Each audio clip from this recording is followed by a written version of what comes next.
कोई कहता है कि दुनिया की सबसे बड़ी ताकत नॉलेज है, कोई कहता है वेपन्स। पर शब्दों के बारे में आपका क्या ख्याल है? Once a wise man said, the most powerful person in the world is the storyteller. The storyteller sets the vision, values and agenda of an entire generation that is to come. किसी की बोली हुई बातें किसी situation पर, किसी entire generation पर कितना डेंजरस और इन्फ्लुएंशियल इम्पैक्ट डाल सकती हैं, शायद हमने इस बारे में कभी सोचा नहीं होगा। इतिहास के काले पन्नों में दर्ज one of the world's most influential speaker who created largest German political party, conquered a dozen nations and slaughtered as many as 21 million people during his brutal 12-year-long dictatorship. We are talking about the dictator, the Adolf Hitler, the most notorious example of power of speech.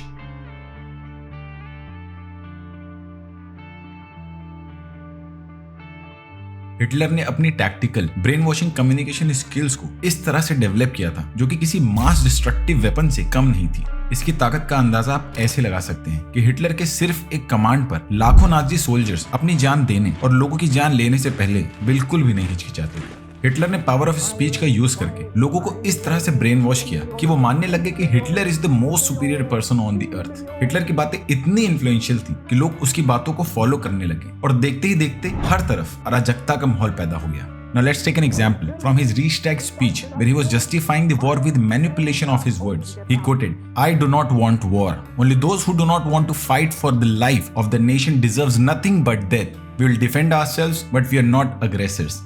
यहाँ हम clearly observe कर सकते हैं कि Hitler कैसे उन्हें emotionally manipulate कर रहा है, उन्हें विश्वास दिला रहा है कि उनकी जान को खतरा है, लोगों को ये महसूस करा रहा है कि नेशन को बचाने के लिए उसके एक्शंस को सपोर्ट करना जरूरी है। वो अपने आप को ऐसा शो कर रहा है जैसे कि वो ये सब करना नहीं चाहता पर करना पड़ेगा, जैसे इसके सिवा और कोई ऑप्शन ही नहीं है। इसी से लोग उसके लिए और लॉयल हो गए और वक्त के साथ उसके अगेंस्ट खड़े होने वाले, उसकी बातों को अपोज करने वाले लोग धीरे धीरे कम होते चले गए।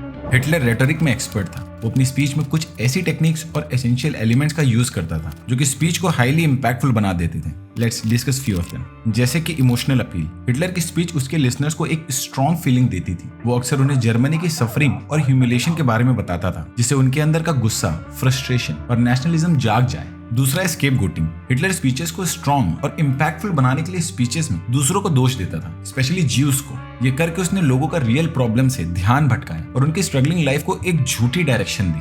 Number 3 is repetition and slogans. Hitler अपनी स्पीचेस के दौरान easy and simple slogans use करता था जो लोगों को इजीली याद रहे और उनके दिमाग में बैठ जाए ताकि उसके आइडियाज लोग भूले नहीं। Fourth is charismatic delivery. Hitler की स्पीच काफी ड्रामेटिक होती थी। वो pauses, hand movements, voice switch को बखूबी इस्तेमाल करता था ताकि उसके शब्द और इम्पैक्ट डालें।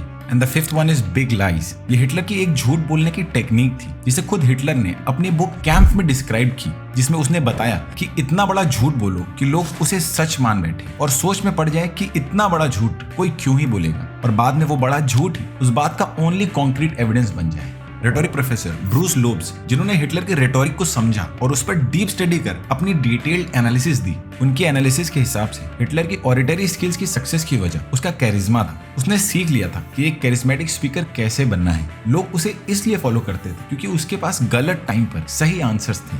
जब हिटलर रीचटैग को कम्पीट कर रहा था, उसे पता था कि उसे कई सारी स्पीचेस देनी पड़ेंगी और वोट्स पाने के लिए उसे ज्यादा से ज्यादा लोगों से बात करनी पड़ेगी। नाजीज के चीफ प्रोपेगेंडिस्ट जोसेफ गोबेल ने अपनी डायरी में बताया कि हिटलर अपनी स्पीचेस को लेकर इतना कंसर्न था कि वो अपनी स्पीचेस को खुद ही लिखता और उन्हें 5-5 बार एडिट करता था। प्रोफेसर ब्रूस भी बताते हैं कि हिटलर के लिए पब्लिक स्पीकिंग इतनी इंपॉर्टेंट थी कि वो अपनी स्पीच लिखने के लिए किसी पर भी भरोसा नहीं करता था। रॉन रोजेनबॉर्न की बुक एक्सप्लेनिंग हिटलर में नॉवलिस्ट जॉर्ज टेनर ने हिटलर की वॉइस को overwhelmingly powerful and spell binding कहते हुए डिस्क्राइब किया है। अमेरिकन साइकोलॉजिस्ट हेनरी मुरे अपनी 229 पेज की रिपोर्ट में हिटलर की ओवरऑल प्रेजेंस को हिप्नोटिक बताते हैं। स्क्रीन पे दिख रही फोटोज हिटलर के स्पीच रिहर्सल के टाइम की। फोटोज में हम देख सकते हैं कि हिटलर स्पीच डिलीवरी के साथ साथ हैंड जेस्चर्स और बॉडी लैंग्वेज की भी प्रैक्टिस कर रहा है। सोचिए अगर हिटलर के पास इस तरह की इन्फ्लुएंशियल, ब्रेन वॉशिंग और negatively impactful power of speech नहीं होती तो उसे कौन ही सीरियसली लेता। ना ही लोग इन्फ्लुएंस होते, ना लोगों में नफरत पैदा होती, ना कोई वर्ल्ड वॉर होता और ना ही 6 मिलियन ज्यूज हॉलोकास्ट में मारे जाते हैं। This is what words can do if a wrong person masters it. This is the power of speech.